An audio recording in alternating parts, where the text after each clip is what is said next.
Hi friends, ಎಲ್ಲರಿಗೂ ನಮ್ಮ Gandhi tutorials ಚಾನಲ್ಗೆ ಸ್ವಾಗತ ಸುಸ್ವಾಗತ. ಗಾಂಧಿ ಟ್ಯುಟೋರಿಯಲ್ಸ್ ಚಾನಲನ್ನು ಲೈಕ್ ಮಾಡಿ, ಶೇರ್ ಮಾಡಿ, ಸಬ್ಸ್ಕ್ರೈಬ್ ಮಾಡಿ ಮತ್ತು ನಿಮ್ಮ ಸ್ನೇಹಿತರ ಜೊತೆ ಹಂಚಿಕೊಳ್ಳಿ ನಮ್ಮ ವಿಡಿಯೋವನ್ನು. Welcome to Gandhi tutorials. ಇಂದಿನ ಸಂಚಿಕೆಯಲ್ಲಿ ಜನರಲ್ ನಾಲೆಡ್ಜ್ ಮತ್ತು ಕರೆಂಟ್ ಅಫೇರ್ಸ್ ಬಗ್ಗೆ ತಿಳ್ಕೊಳ್ಳೋಣ.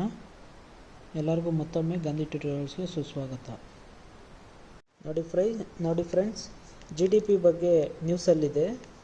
ಇದನ್ನು ಕೇಳ್ತಾರೆ KSET ಎಕ್ಸಾಮಲ್ಲಿ. ನೋಡಿ, ಉತ್ತರ ಪ್ರದೇಶದ ಆದಿತ್ಯನಾಥ್ ಇದ್ದಾರಲ್ಲ CM, ಅವರು ಉತ್ತರ ಪ್ರದೇಶವನ್ನು ಸ್ಟೇಟ್ಸ್ GDPನಲ್ಲಿ ನಂಬರ್ 1 ಸ್ಥಾನಕ್ಕೆ ತಗೊಂಡೋಗಿದ್ದಾರೆ. 9.2ಗೆ ಹೋಗಿದೆ. ಅದು ಬೀಮಾರು ರಾಜ್ಯ ಅಂತಿತ್ತು ಉತ್ತರ ಪ್ರದೇಶ, ಅದನ್ನು ತಮಿಳುನಾಡಿನೊಂದಿಗೆ 9.2 ಸ್ಥಾನಕ್ಕೆ ತಗೊಂಡೋಗಿದೆ. GDP ನೋಡೋದಾದರೆ ಡಿಸೆಂಬರ್ 21ವರೆಗೂ ಅಪ್ಡೇಟ್ ಇದೆ. ಅದರ ಪ್ರಕಾರ ನಾನು ನಿಮಗೆ ತಿಳಿಸ್ಕೊಡ್ತಾ ಇದ್ದೀನಿ.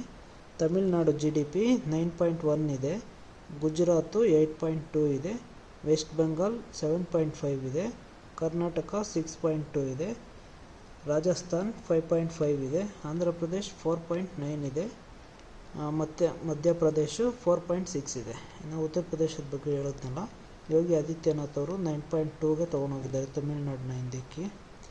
ಇದು ಇವತ್ತಿನ ಸುದ್ದಿಯಲ್ಲಿರುವಂಥ ವಿಷಯ. ಇದನ್ನು ಎಲ್ಲರೂ ಮೆಮೊರೈಸ್ ಮಾಡ್ಕೊಳ್ಳಿ. ಮತ್ತು ಭಾರತೀಯ ಭಾಷಾ ದಿವಸನ್ನು ಯಾವಾಗ ಆಚರಿಸಲಾಗುತ್ತೆ ಅಂತ ಹೇಳಿರ್ತಾರೆ.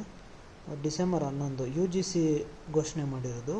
ಡಿಸೆಂಬರ್ 11 ಭಾಷಾ ದಿವಸ ಅಂತ ಆಚರಣೆ ಮಾಡಬೇಕು ಅಂತ ಎಲ್ಲ ಉನ್ನತ ಶಿಕ್ಷಣ ಸಂಸ್ಥೆಗಳಿಗೆ ಇನ್ಫಾರ್ಮ್ ಮಾಡಿದೆ.